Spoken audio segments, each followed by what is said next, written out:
Night ಟೈಮಲ್ಲಿ ಈ ದೋಸೆ ಅಂತೂ ತುಂಬಾನೇ ಚೆನ್ನಾಗಿದೆ. ತಿಂತಾ ಇದ್ರೆ ತಿಂತಾನೆ ಇರ್ಬೇಕು ಅಂತ ಅನಿಸ್ತಾ ಇದೆ ಬಿಸಿ ಬಿಸಿಲಿ.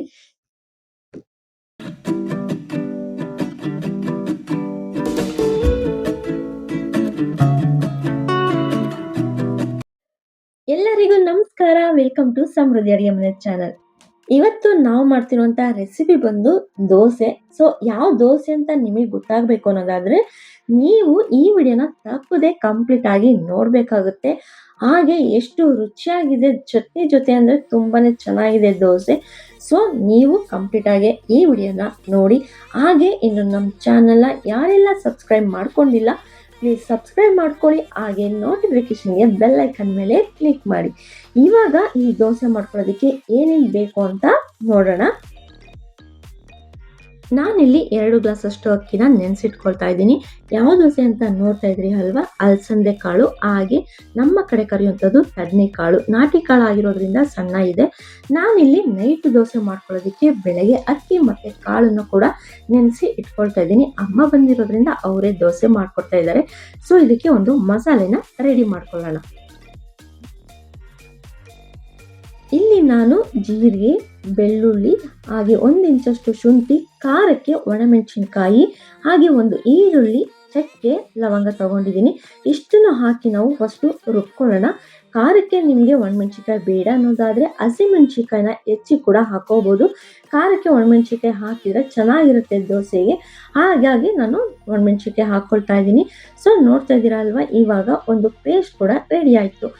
ನಾವು ಬೆಳಗ್ಗೆ ನೆನೆಸಿಟ್ಟಂತಹ ಅಕ್ಕಿನ ಇವಾಗ ನಾವು ಕ್ಲೀನಾಗಿ ತೊಳ್ಕೊಂಡು ಇಟ್ಕೊಂಡಿದ್ದೀವಿ. ಸೊ ಇವಾಗ ನಾವು ರುಬ್ಬಿದಂತಹ ಮಸಾಲೆಗೇನೆ ನಾವು ಸ್ವಲ್ಪ ಅಕ್ಕಿ ಮತ್ತು ಕಾಳನ್ನ ಎರಡು ಮಿಕ್ಸ್ ಮಾಡ್ಕೊಂಡಿರೋದ್ರಿಂದ ಸ್ವಲ್ಪ ಸ್ವಲ್ಪ ಹಾಕಿ ನಾವು ರುಬ್ಕೊಳ್ಳೋಣ. ಚೆನ್ನಾಗಿ ಸಣ್ಣಗೆ ರುಬ್ಕೊಳ್ಳಿ, ದಪ್ಪಗೆ ರುಬ್ಕೊಳ್ಳೋಕೆ ಹೋಗ್ಬೇಡಿ. ದೋಸೆ ಹಿಟ್ಟು ನಾವು ಯಾವ ರೀತಿ ರುಬ್ಕೊಳ್ತೀವಿ ಅದೇ ರೀತಿ ಇದನ್ನು ಕೂಡ ನಾವು ರುಬ್ಕೋಬೇಕಾಗುತ್ತೆ. ಸೊ ಎಲ್ಲ ಹಿಟ್ಟನ್ನು ಹಾಕೊಂಡಾದ್ಮೇಲೆ ಲಾಸ್ಟಲ್ಲಿ ಸ್ವಲ್ಪ ನೀವು ಅನ್ನ ಹಾಕೊಳ್ಳಿ. ಯಾಕೆ ಅಂದರೆ ದೋಸೆ ಸ್ಮೂತಾಗಿ ಬರಬೇಕು ಅಂತ ಹೇಳಿ ನಾವು ಸ್ವಲ್ಪ ಅನ್ನ ಹಾಕ್ಕೊಂಡು ಲಾಸ್ಟಲ್ಲಿ ರುಬ್ಕೊಳ್ತಾ ಇದ್ದೀನಿ. ಸೊ ಫೈನಲ್ ಆಗಿ ಎಲ್ಲ ಹಿಟ್ಟನ್ನು ನಾವು ರುಬ್ಕೊಂಡಿದ್ದಾಗಿದೆ. ಇವಾಗ ರುಚಿಗೆ ತಕ್ಕಷ್ಟು ಉಪ್ಪನ್ನ ಹಾಕ್ಕೊಂಡು ನಾವು ಚೆನ್ನಾಗಿ ಮಿಕ್ಸ್ ಮಾಡ್ಕೊಳ್ಳೋಣ.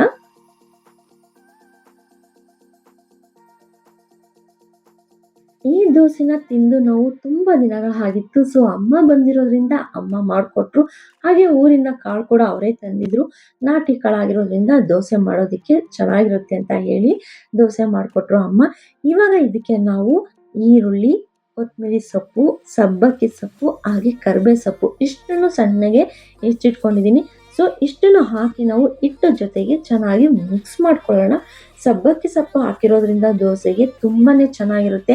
ಆ ಫ್ಲೇವರ್ ಏನಿರುತ್ತೆ ಸಬ್ಬಕ್ಕಿ ಸೊಪ್ಪಿಂದು ತುಂಬಾ ರುಚಿ ಕೊಡುತ್ತೆ. ಹಾಗೆ ಚಟ್ನಿ ಜೊತೆ ತಿನ್ನೋದಕ್ಕಂತೂ ಇನ್ನೂ ಚೆನ್ನಾಗಿರುತ್ತೆ ದೋಸೆ. ಚೆನ್ನಾಗಿ ಮಿಕ್ಸ್ ಮಾಡ್ಕೊಳ್ಳೋಣ. ಮಿಕ್ಸ್ ಮಾಡ್ಕೊಂಡ ನಂತರ ಈ ದೋಸೆಗೆ ಚಟ್ನಿ ಬೇಕಲ್ವಾ, ಸೊ ಚಟ್ನಿಗೆ ನಾವು ರೆಡಿ ಮಾಡ್ಕೊಳ್ಳೋಣ. ಕಾಯಿ ಚಟ್ನಿ ಮಾಡ್ಕೊಳ್ಳೋದಕ್ಕೆ ನಾನಿಲ್ಲಿ ಕೊತ್ತಂಬರಿ ಸೊಪ್ಪು, ಬೆಳ್ಳುಳ್ಳಿ, ಕರಿಬೇವು ಸೊಪ್ಪು, ಖಾರಕ್ಕೆ ಎಷ್ಟು ಬೇಕೋ ಅಷ್ಟು ಹಸಿಮೆಣಸಿನಕಾಯಿ, ಹಾಗೆ ಶುಂಠಿ, ಕಾಯಿ ತಗೊಂಡಿದ್ದೀನಿ. ಈಗ ಇಷ್ಟನ್ನು ಹಾಕಿ ನಾವು ರುಬ್ಕೊಳ್ಳೋಣ.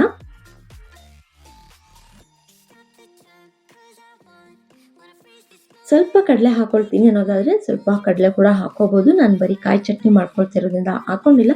ರುಚಿಗೆ ತಕ್ಕಷ್ಟು ಉಪ್ಪು ಹಾಕ್ಕೊಂಡು ನಾನು ರುಬ್ಕೊಂಡಿದ್ದೀನಿ. ಸೊ ನೋಡ್ತಾ ಇದ್ದೀರಲ್ವ, ಸಣ್ಣ ರುಬ್ಕೊಂಡಿದ್ದೀನಿ ಕಾಯಿ ಚಟ್ನಿನ. ಇವಾಗ ನಾನು ಸ್ಟವ್ ಹಚ್ಕೊಂಡು ಹಂಚಿನ ಕಾಯಕ್ಕೆ ಇಟ್ಕೊಳ್ತಾ ಇದ್ದೀನಿ. ಈ ದೋಸೆನ ತಿಂದು ನಾನು ತುಂಬ ದಿನಗಳಾಗಿತ್ತು. ಅಮ್ಮ ಬಂದಿರೋದ್ರಿಂದ ಅವರೇ ಮಾಡಿಕೊಟ್ರು ದೋಸೆ ಕೂಡ. ಹಾಗೆ ನನ್ನ ಮಕ್ಕಳು, ಹಸ್ಬೆಂಡ್ ಕೂಡ ಫಸ್ಟ್ ಟೈಮ್ ತಿಂದಿದ್ದವರು ದೋಸೆನ.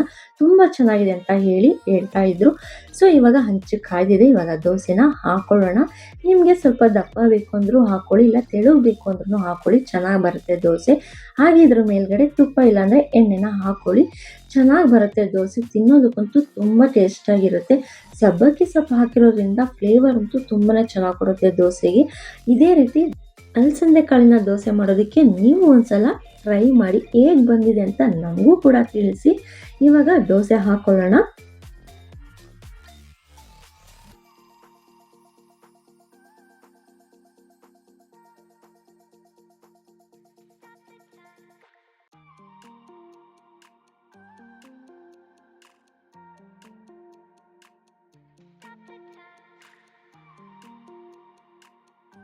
ನೋಡ್ತಾ ಇದ್ದೀರಾ ಅಲ್ವಾ ತುಂಬಾನೇ ಚೆನ್ನಾಗಿ ಕಾಣಿಸ್ತಿದೆ ದೋಸೆ, ತಿನ್ನೋಕ್ಕೂ ಅಷ್ಟೇ ರುಚಿಯಾಗಿದೆ.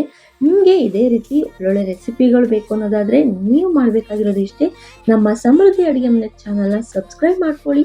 ಹಾಗೆ ನೋಟಿಫಿಕೇಷನ್ಗೆ ಬೆಲ್ ಐಕನ್ ಮೇಲೆ ಕ್ಲಿಕ್ ಮಾಡಿ. ಇದರಿಂದ ನಮ್ಮ ವೀಡಿಯೋಸ್ಗಳು ನಿಮಗೆ ಬೇಗ ರೀಚ್ ಆಗುತ್ತೆ, ನೀವೇ ಮೊದಲು ಕೂಡ ನೋಡ್ಬೋದು.